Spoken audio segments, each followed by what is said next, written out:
Oh, it's a day of dawn, isn't it? Sounds like a blessed day to me. Welcome back to the Age of Empires 4 action, folks. We have got Donati as the HRE going up against Kabelef as the English, who we believe is Myriad. It would make a lot of sense. This account registers as from England. I don't think he's had any games against Myriad, not from what I've seen anyway. And the amount of players in the top 100 from England is quite low. Dimu is located in Sweden.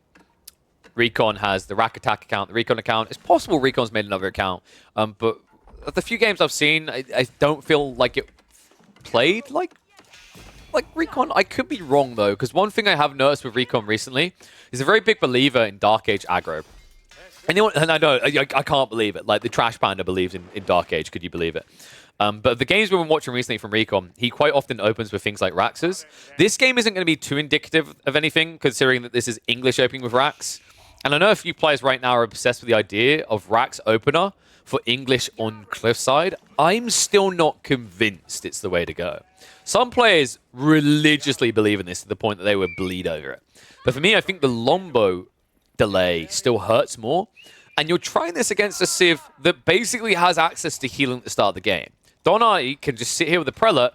That Men-at-Arms shouldn't really be doing anything. Let's see actually what he's going to do. Reveals on the gold. Moves in now.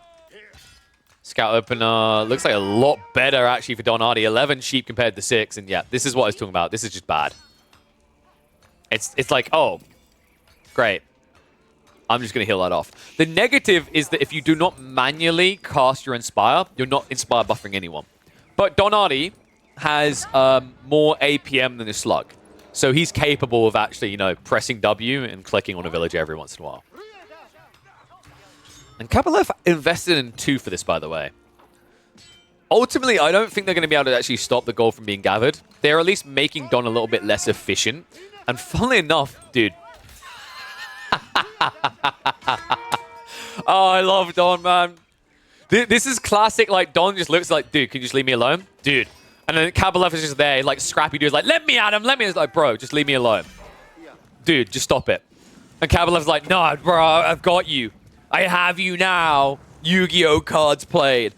And Don's like, okay, fine. Second prelate is, I'm building a mine work. I've had enough of your crap. Like, this is a mine work build. The moment I saw that second prelate, it has to be, right?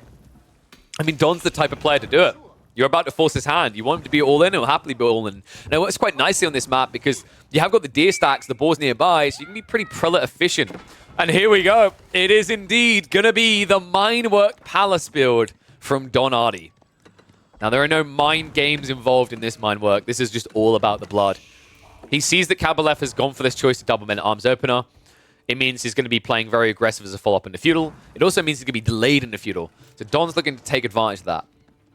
Now, in this matchup, your play is typically going to be to focus around archers, funnily enough.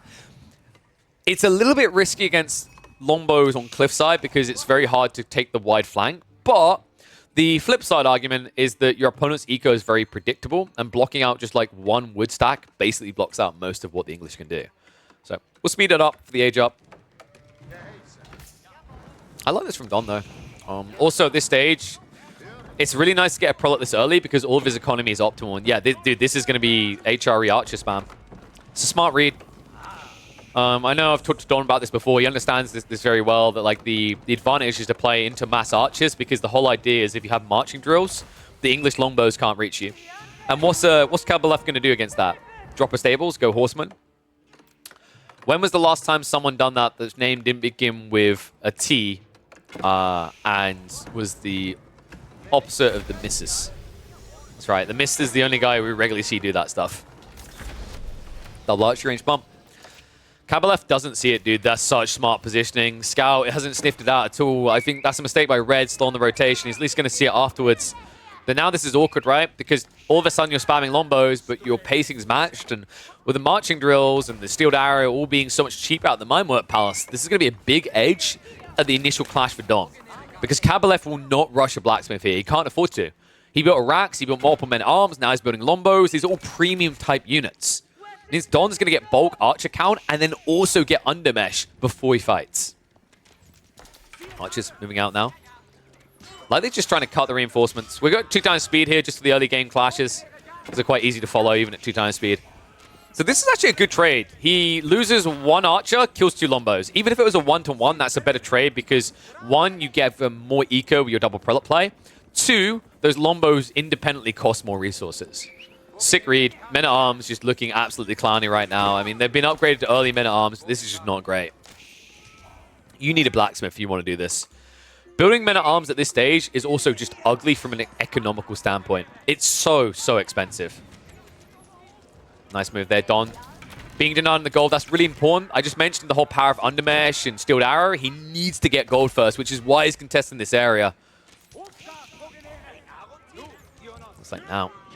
We are going to have a pushback. The Men-at-Arms Lombos will have to retreat. Outpost going to be cancelled, so this is big. 6 on the gold. If he pulls the Prelate over, he can rush into Steeled Arrow and Undermesh. Now with that pushback, we are at least seeing Kabalev has been playing into pocket ecos behind this, right? He's out on the deer, out on the berries. This is smart. I actually want to give a lot of credit to Red. If they start building farms right now, I'd call this basically over. It would kill you in this game.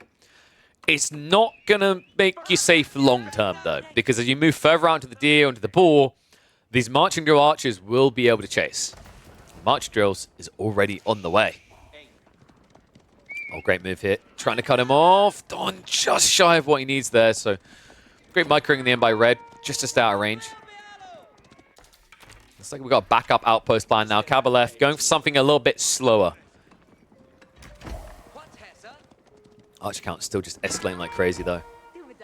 Also, keep in mind, like as long as you get a little bit of gold out of this, you're going to have what you need for siege engineering. Doesn't need to pull the villagers back. Don. Oh, dear. That's going to be free going down. It should be anyway. Good micro there. Kabalev might even get a fort for his trouble. Well played. That's a big lead against the HRE. You know, the prelates are making this a pretty efficient civ with the 40% buff on about 7 villages on average, but you know, you have to remember at the same time, the Lombo quality, the attack speed aura, the fact that Kabalev is also playing onto deer, is making up for that eco disadvantage in different ways. Dude, are you kidding me again? Again with this outpost timing? Don's game sense is on point here. Love the dive as well with the marching drills. Just look how quickly he pursues this Kabalev. Beginning to panic a little. And he should. Steeled Arrow is about to come through. At that point, this is going to be a one-sided fight, so he needs to trade as good as he can right now. Because it's about to get ugly. Love the fact he just ignores the Men-at-Arms. This is the smartest thing you can do. It's a sick play by Don. And now you can just keep chasing this back. So, good trade in the end. Took a little bit to get in range, but once he was there, he punished him for this. So he didn't scout out the wall going up on the flank at least, so that's plus for Kabalev. But you just see how difficult it is to disengage from this. Even the Men-at-Arms now in the retreat, taking more than a tickling. Steeled Arrow has come in, which means that's going to be all 3 Men-at-Arms going down. Dude, this is way too expensive. I mean, eco kills aside, right? Yeah, you're 4 up, but the reality is the army loss. You can see it in the Destroyed Valley. This is getting ugly. Dom should just look to leave now. You don't really want to turn around for more shots. The Lombos will just take you down. Build the second wave. Come in again. Is this 3 archery ranges now? It's still just 2. He should be able to afford 3 in the next, like, 30 seconds at this pacing. The only reason he hasn't done it yet is because he needs to get the tech upgrades. And, well, here we go. Siege engineering now on the way. What on earth is up with the wildlife here? And the Men-at-Arms. That's a Houndmaster right there. I mean, I don't know how Kabalev actually counters this now. This is like, I think this is one of English's hardest counters anyway in Feudal Age. This opening is very difficult to deal with. The Mindwork pass play, by the way, was just a cherry on top. When he saw how delayed the English were and the fact that like it allows you to stay ahead on blacksmith techs, it breaks the game. The marching drills just being much cheaper, much faster. The fact that you have Steeled Arrow, meaning you're doing the same damage as Lombos, and the fact that you also now have Undermesh to make sure you're doing more damage than Lombos. It's not fair. Yeah, once again, 1-for-1 trade. That's worthwhile for Don every time. And this should be a ram now coming.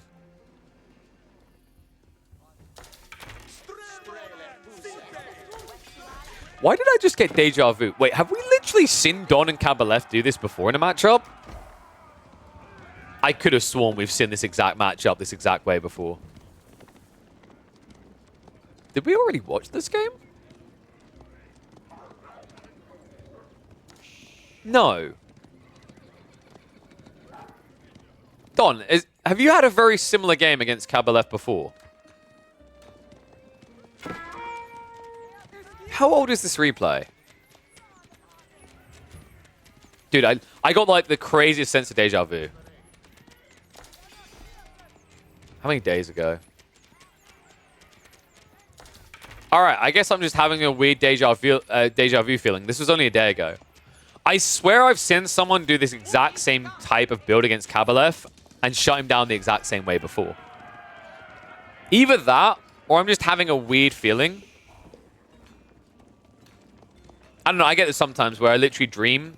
I dream a weird thing, and then I'll swear, like, you know what I mean, where you like wake up, you're like, wait, I've seen this before. Either that, like I said, I think we have cast Kabalev once before, and I think it was English versus HRE or something comparative on this map. But he's playing the exact same build, and spoiler alert, he got absolutely stomped in that game. I think it's pretty clear we're heading to say, no, this is definitely different. Don Hardy, it's Burgrave time. I hope you got some ham to go with your cheese, mate, because this is about to slap his opponent out of this game quite quickly. I mean, you've gone men-at-arms, you've gone lombos, right? You have no answer to MAA spam in Castle Age. March Drill's already been prepped, Undermesh is already there, level 2 is not going to be very expensive, right? Just 210 resources for that. Not to mention the fact it only takes 43 seconds. Dude, this looks over. And I love the fact that Don isn't staying at home. Usually you have to back up to defend your tech up, but not in this situation. Don already stockpiling a bunch of gold, and he's going for the economy of Kabalev. Dude, this is sick. March Drill's going to make this so quick as well. You'll see it, but will you be able to react to it fast enough? Even with wheelbarrow, it feels like you'll be hanging around too long. Villagers start to get sniped. And Kabalev accruing more losses here. Wrap round, trying to reach in, but the Burgrave is going to be fine. 1 or 2 villagers are going to go down, but no way to stop the tech up. Don Hardy will reach Castle Age. Dive into the base now, but these men-at-arms, I mean, they just die so fast to this. Archer upgrade has already been queued. Last of the villagers are being hunted down. Well played by Don here to make sure that he stays on the offensive when normally you'd have to actually defend here. Kabalev looking to not make it easy, though. Lombos are circling. Interestingly, he's targeting down the men-at-arms. I think that's just a misclick. Just retargets now into Lombos. He's going to lose a few troops for this, as well as a few of the prelates. But on the other side of this, that upgrade is coming through quick, right? We are just 30 seconds away. Balanced projectiles just 15. At that point, you can guarantee Kabalev is going to lose a lot more, a lot quicker. These Lombos don't die fast enough. And all these villagers for Kabalev are going to die quick enough. Moving in. Don. Here we go. Villagers have to run for the high hills. He's trying to put up a defense force here, but I mean, the veterancy is coming through very soon. Like, you're not going to have enough troops to hold this area. Out of time on the farm's also achieved. So many boxes being ticked here for Don. Sure, he doesn't have the mass men-at-arms spam right now. You could argue this Burgrave looks worthless. But I'd argue it doesn't need to look S-tier. The archers are their own little Burgrave effect in this game, the way they've been played. It's kind of weird, right? In a game where we've just seen a Burgrave drop, the archers are actually the main actor. The Burgrave is just genuinely the supporting cast. Like, they maybe get like 5 seconds on stage. They basically have one line and they do a little dance and they go off. Meanwhile, these archers are like, I don't know, 5 episodes of He-Man playing back to back at once. It's crazy what they've done here.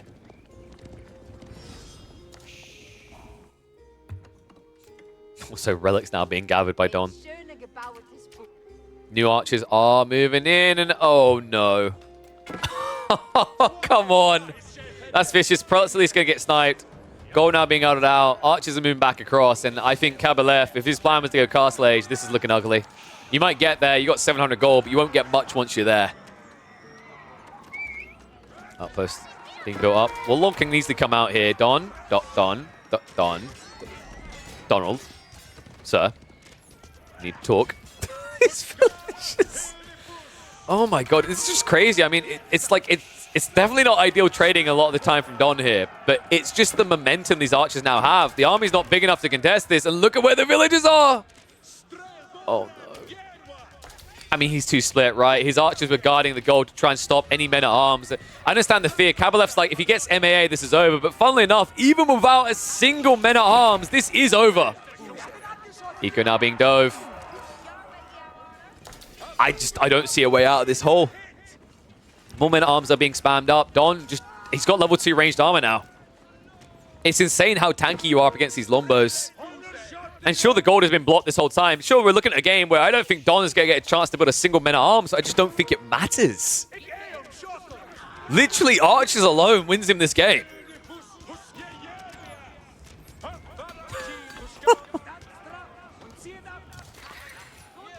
What a wild game. Kabalev now queuing Horsemen.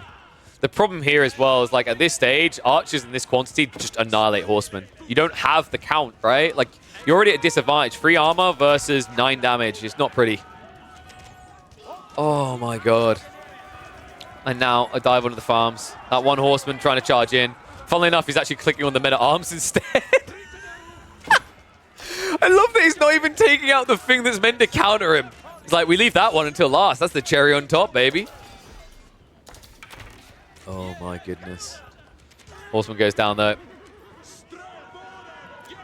What a crazy game. Don finally adding in the first men-at-arms. I mean, that might be enough to force the GG out of red. I mean, funnily enough, I legit think he could have just spammed Archers non-stop and still won this game. He built such an incredible lead. And even though the eco count is neck and neck, it feels anything but in this game. You got to remember the prelates are going to start getting pumped out to buff up the lines. We'll eventually be looking at more relics being garrisoned. It usually helps you drop them in. But even with the archer count down to what it is, remember that he hasn't got everything here, right? He's still got some rallied on the gold line protecting. The men-at-arms are about to show up in the base. And Kabalev is still a minute plus away from beginning a tech up without building any units. I mean, how would he make this happen? Maybe if he condenses around the TC, he's got 3 farm clusters there. But the problem is these archers, they move in and out so quickly, so you still lose more eco that way. Come on, boys. Always prioritized here. The movement speed, it's kind of crazy when you watch it in a fight like this. Like, it makes all the other infantry look so trivial. I love that Don's showing off the power of archers here, because we just don't see it in the HRE, but we are going to see a GG. What a crazy play. Burgrave with basically no men-at-arms. Only in Don. Only in Don will you see games like this.